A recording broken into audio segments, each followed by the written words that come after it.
welcome back to the Blue Bench. My name's Jorgia Hawthorne, and I'm the social media manager for the Montana Democratic Party. Setup looks a little different, faces look a little different. If you caught our last episode, Shannon has ended her time here at MDP to go chase bigger and better, and we are very excited for her. But for today, I am joined by my co-host, Andy Nelson. Yes, this is very exciting. Yes. Thanks for bringing me on. Of course. Hi, everybody. My name's Andy Nelson, and I'm the Blue Bench Associate with the Montana Democratic Party, as well as the chair of the Missoula County Democrats. So Georgie brought me on to hang out for this podcast with you all. Andy's great. He's really involved here in Missoula. And what did you do before you hopped on with us, Andy? Yeah, I was the executive director for the Western Montana LGBTQ plus Community Center here in Missoula. So I did a whole lot of advocacy work, Nice. Community-based organizing to lift up the LGBTQ plus community here in Montana. Awesome. Well, you've been everywhere, and you all will have to forgive us for not having an episode last week. I was unfortunately watching C-SPAN for about 5 days straight while Republicans tried to explode the government. Whew, that's rough. And I've been saying that the Republicans are cosplaying the worst people you know at a 4th of July party, because this whole budget bill reconciliation nonsense has been having too many cooks in a kitchen, and it's like they started lighting off fireworks after about 6 too many Bud Lights. Mm-hmm. This has been nothing less than a nightmare. In case everyone was having too much fun this 4th of July weekend, which I don't blame you for, the House did pass the big, beautiful, ugly, terrible, horrible bill. It went out of the Senate. You forgot no good, very bad. You're right. My bad. Passed out of the Senate middle of last week, and then it went back to the House. House had to approve the Senate amendments. There were a couple of holdouts for a while, went all night. It ended up passing. So most of this episode is going to be us breaking this down. But before we get going, this is a lovely reminder that this bill's entire purpose is to make the rich richer. Republicans could not care less what happens to the rest of us after that point. So for every shitty thing we're about to list off in this, I want everyone to picture a billionaire buying a second yacht. And we'll just go from there. So the big ticket item in this bill has been cuts to Medicaid.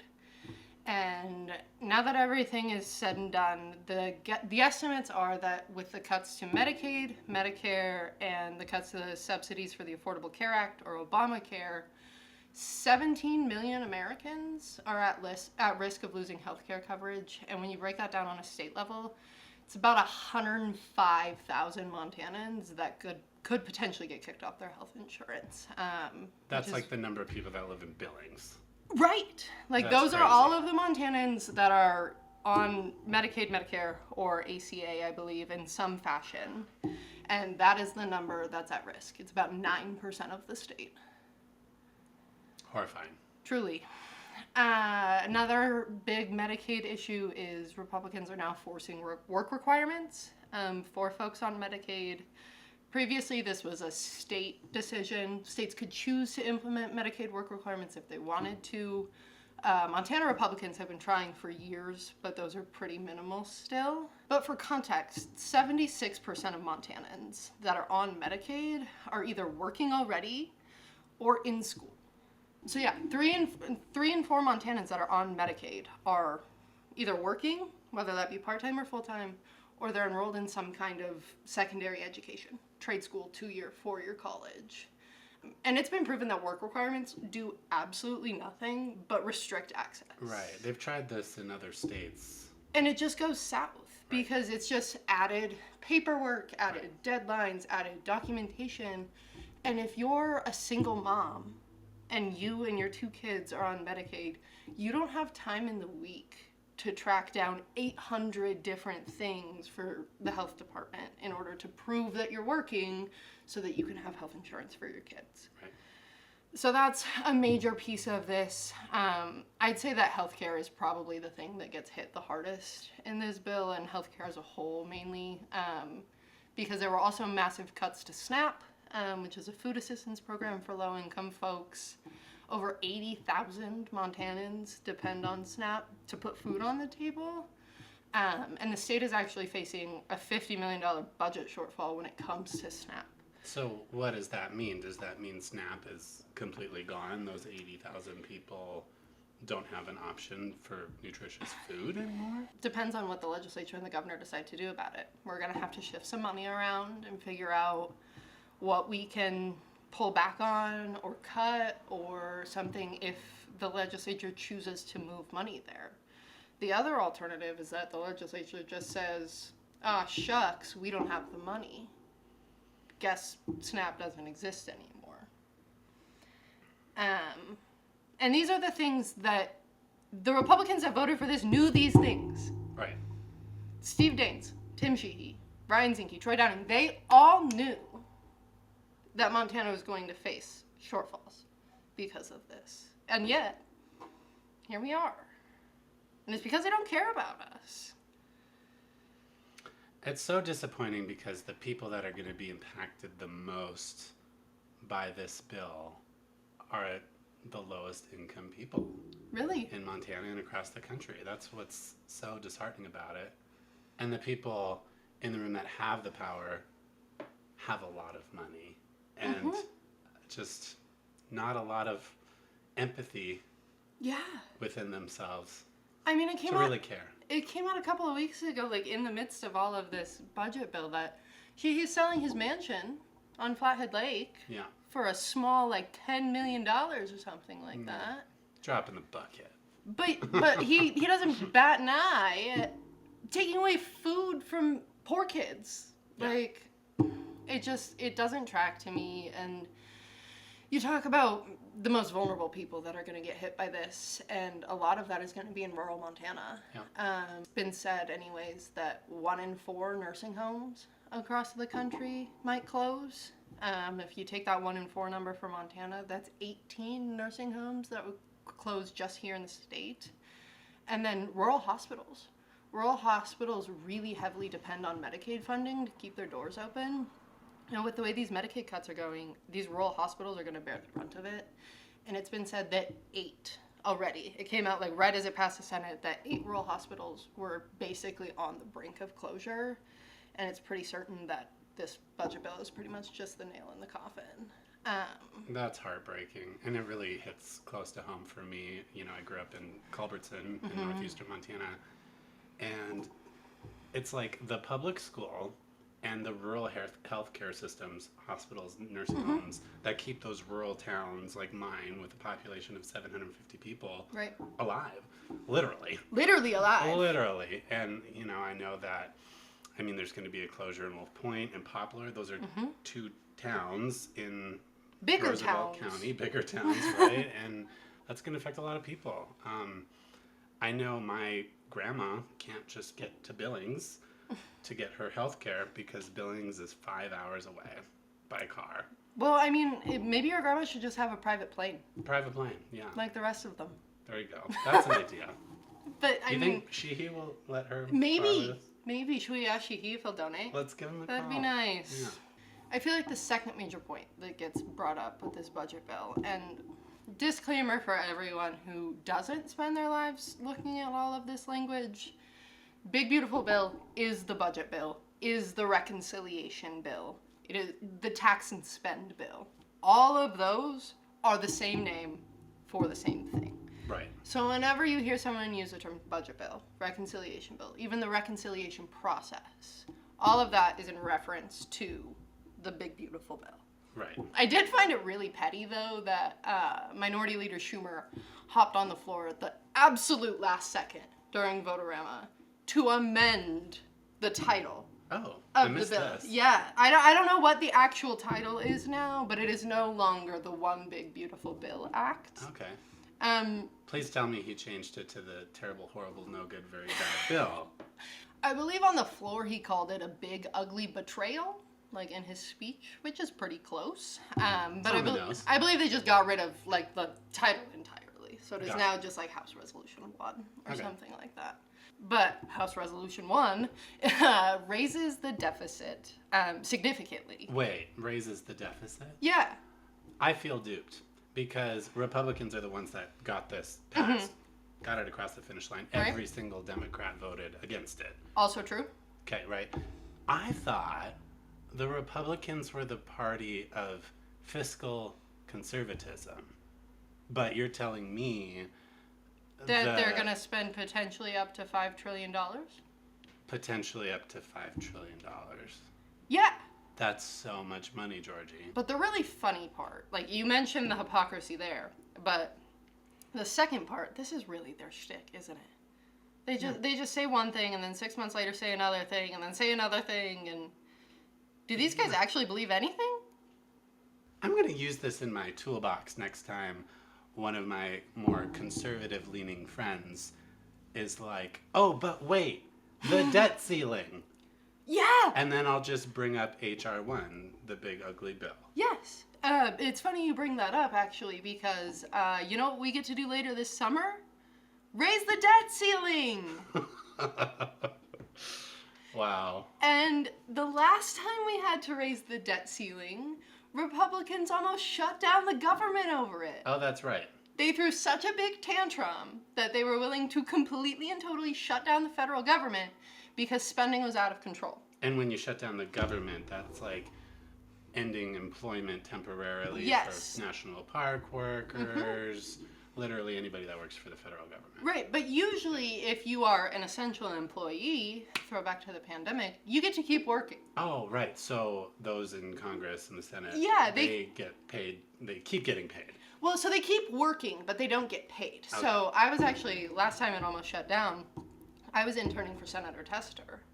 And we were like, oh, what actually happens if this shuts down? And they were like, oh, well, we still have to keep coming to work. We just won't get paid until after they fix the shutdown. Whew.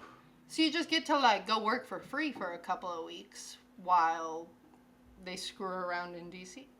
Right.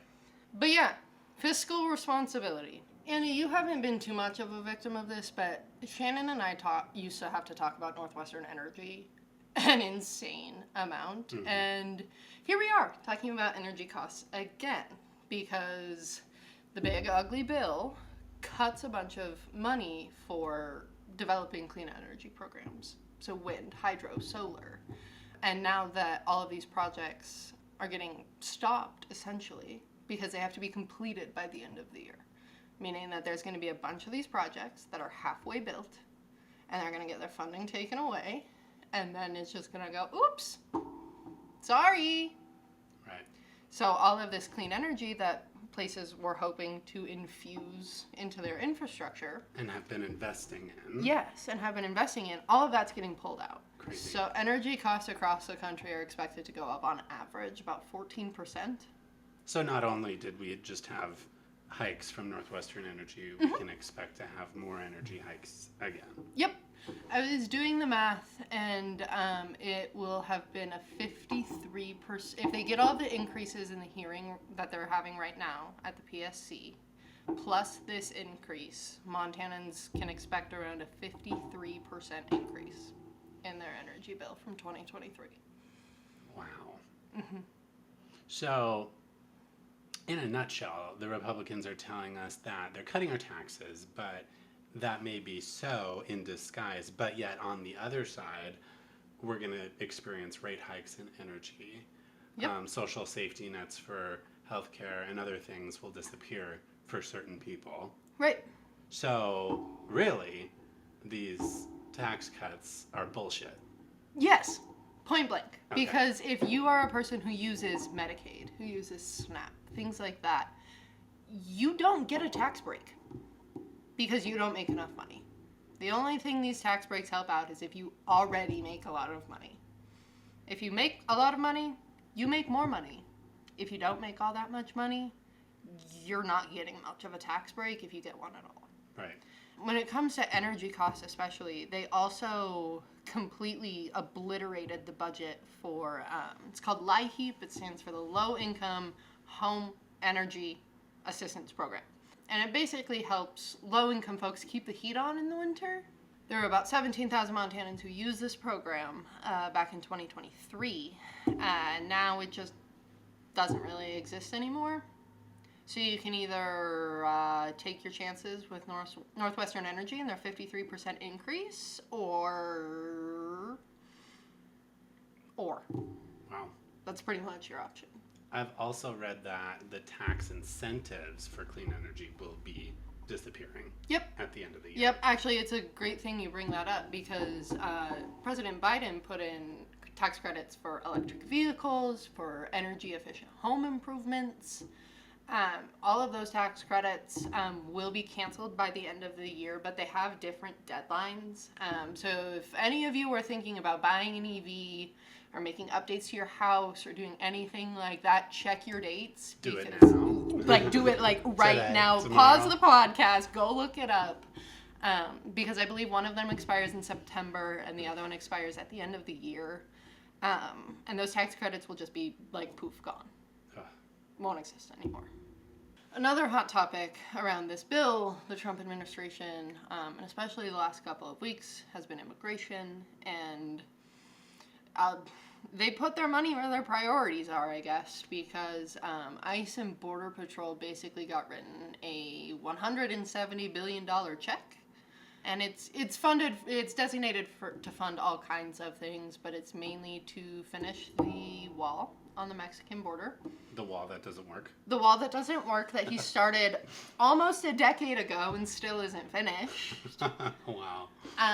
And to build detention centers.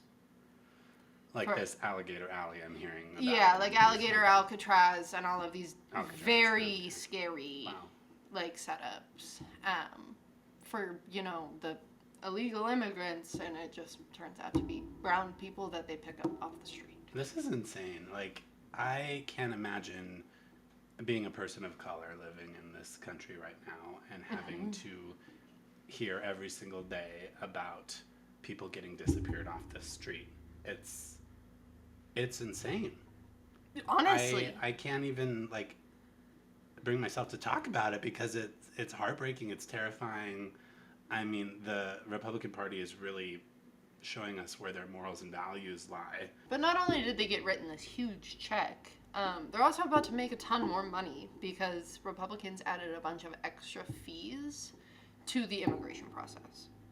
So it costs $100 just to apply for asylum. Your initial application to seek asylum in the United States. You have to pay $100. You have to pay $100. $100 US dollars. Which is a lot for Americans, let alone Right. somebody who's fleeing a country That for their doesn't own use safety. the US dollar. Like we're talking about exchanging currency. Like even if you have the money. That's nuts. And then there's increased visa fees. There's now like more expensive fees than I believe they were in the past to extend your visa, to apply for temporary protected status, to extend any of your like legal status. You have to pay to do that. If you need to renew your visa or renew your status for any reason, there's a pretty hefty fee that goes along with that. And they're probably going to call this like immigration reform, but really this isn't reform. This isn't making the process better. Or easier. It's making it more, less achievable for people that need it. Right, because the U.S. immigration process is already incredibly difficult. Like, we're talking about years of applications and court hearings and lawyers and all kinds of stuff. And this is just an added barrier. Right. And so the reason we have a larger number of undocumented citizens is because it's so hard to get citizenship. Mm-hmm. Like, this is why we need actual immigration reform. Right. And not higher costs and fees to apply for immigration. Right. Because most of these undocumented folks that the Trump administration literally thinks are evil for no reason other than they weren't born American and they're not white. Mm-hmm. Most of these folks would love to come here legally. It's not like these families come across the border and be like, hey, you know, hiding out and being scared when people knock on the door and not being able to, like, do all the things that I need to do because I don't have the proper paperwork. That sounds fun. I want to do that. No one's doing that. Yeah. People are coming here because even though that situation is absolutely horrendous, it's better than the one they're currently in. Yeah. And it's because this administration literally would not know empathy if it backhanded him across the face. Yeah. And I just want to remind folks, we're talking about immigration. Democrats had a plan for immigration reform. Right. Reform. Yeah. Which, if we had it, we probably wouldn't be experiencing half of this bullshit we are right now. Mm-hmm. Right. So, before Trump was elected president, there was a bipartisan bill Yep. going through the legislature or Congress for immigration reform. Right. And Trump called his cronies And shut it in the down. House and shut it down. It This had- was while he was running. This for is the president. one that had like all kinds of border like security funding Exactly. and okay. Again, here we are. Here we are. Yeah, because he wanted the problem to still not be fixed. He Right. wanted it to still be broken so he could run on it, claim he was going to fix it. This isn't fixing it, people. This is making the problem exponentially worse. This is sticking the biggest firecracker you can find in the middle of it and lighting it. Yeah. One other aspect of our, literally the fabric of our society, really, is education. Education gets hit by this bill pretty hard. Trump and congressional Republicans withheld $17 billion in K-12 funding. Just like your normal kindergarten through high school. With a B. $17 billion for public school Yep. kindergarten through 12th grade funding. Yes. Funding that was used to train teachers, to run after-school programs, to develop curriculum. Just, the normal things you need to run a school, like teachers and Yeah. childcare and things to do at school. Right. That's what we're cutting funding for. But it's not just even K-12 schools at this point, because they also completely slashed the budget for Head Start, which is a preschool for low-income kids. So what does that mean? Do they need to find ways to seek their own funding or just cease to exist? I believe Head Start is a federal, I believe it was established by Congress. So if that is the case, Congress holds literally all of the cards, because Congress would designate all of their funding. That's awful. So I guess I'm not sure is my answer. I don't know if they could take. I don't know if they could take donations. I don't know how that would work. But I do know that it's already hit Montana. The Head Start in Whitehall closed. A couple of weeks ago in advance of this. That's heartbreaking. My Right. aunt worked for years for Head Start in Miles City. Hundreds and hundreds of little kids from low-income families went through that program. And think about a small community like Whitehall. I can't imagine that there's even very many private preschools running around. right. If you live in a Missoula, Billings, you could try to at least find a second preschool if you can pay for it. But places like Whitehall, I can't imagine that there's just pages and pages of preschools to send your kid to, Right. There's not. And not only is that education, critical education, but it's childcare. Yeah. And it's food. It's nutrition. It's lunch. Kids get If that's a the bare lunch. minimum. They get fed. It's evil. Yeah, I agree. My anger levels, I had forced myself to calm down before we shot this episode, and now by almost the end of it, my anger levels are back up. But don't you worry, we've hit preschool, we've hit K-12. You want to take a guess on what's next? Okay. Embracing myself. Higher education. Higher education. Yep. So there were $1.6 billion in cuts to college prep programs for high schoolers. Most of these programs were tailored for underrepresented groups in college, low-income kids, things like that. But these were programs that raised GPAs, that boosted high school graduation rates, that increased college enrollment rates. It prepared students. To do well in their future. Right. Yes. Like education programs should. Yeah. 1.6 billion in cuts. Do they just... they basically just don't want an educated public at this point. Honestly, I think that's what it is. Right. Because education is power. Mm-hmm. right? So they decimate funding for public education Right? in order that we become a less educated public, therefore lose power. Because if no one goes to school, no one can tell them they're wrong. But those that can afford to go and receive a private education gain that power. Oh, this is all adding up, Georgie. Yeah. Oh no, because I'm not even done. Because we've got normal college, graduate school. They literally just started.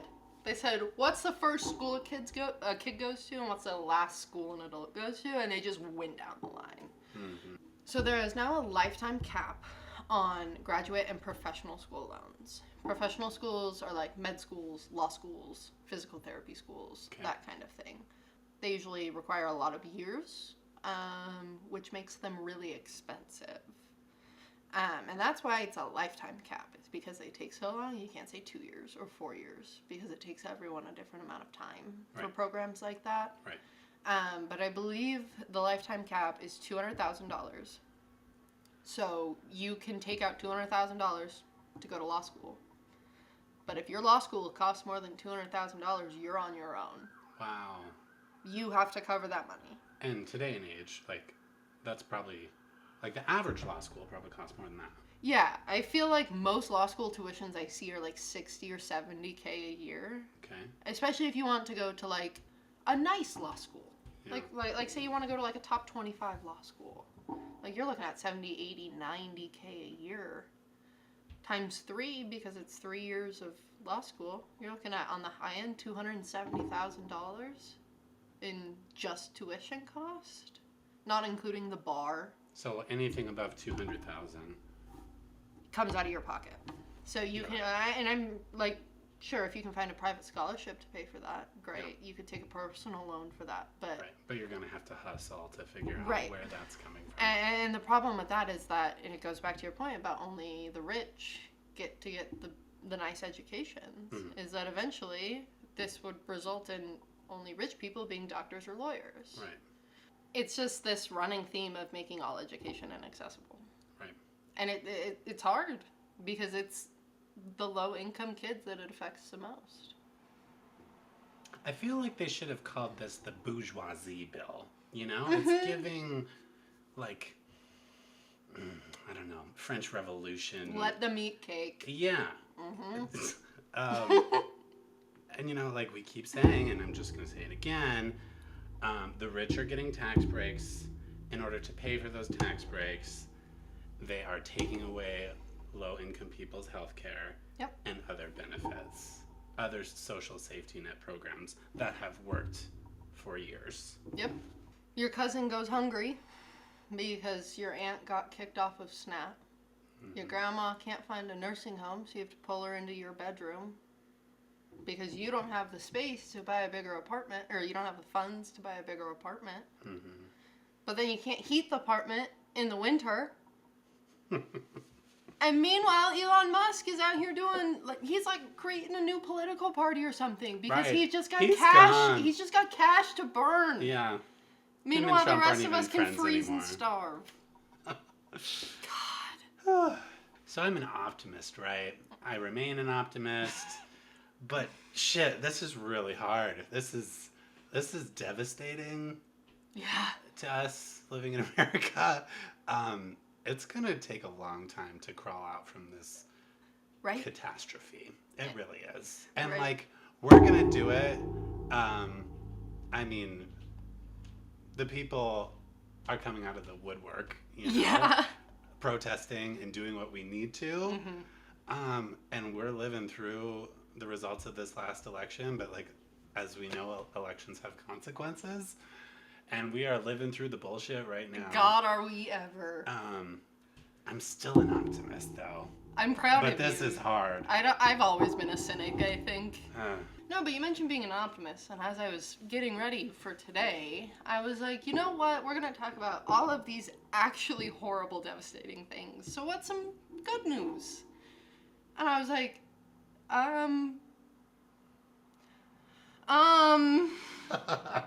We'll have good news for you next week. Yeah, it rained on the 4th of July. Yeah. It rained on the 4th of July, so hopefully Yeah. it helped the fires. Rain's a good thing. Like Luke Bryan sings. Or however it goes. So, unfortunately, I don't have much good news for anyone today. But I do have... I'm going to need everyone to excuse me because I'm going to get up on my soapbox a little bit here. Okay, I'm ready. I've seen a lot of folks, especially on social media, talking about whether or not continuing to be involved at this rate and this level is worth it anymore. Yeah. And I absolutely hear that. This is really hard work. If you're one of those Montanans who's been calling, emailing, writing letters to the delegation, thank you. Seriously, thank you so much. We see you. We know how hard that is. This is tireless, stressful, absolutely thankless work. Yeah. But the tough answer is we got to keep doing it. Yeah. I know it sucks. And that you wake up half the days of the week and you're like, God damn it, I really wish I didn't have to do this today, but I guess the country's falling apart, so I'm gonna. Yeah. But there's power in numbers, and I think exactly. Here's my optimist side coming yes! up.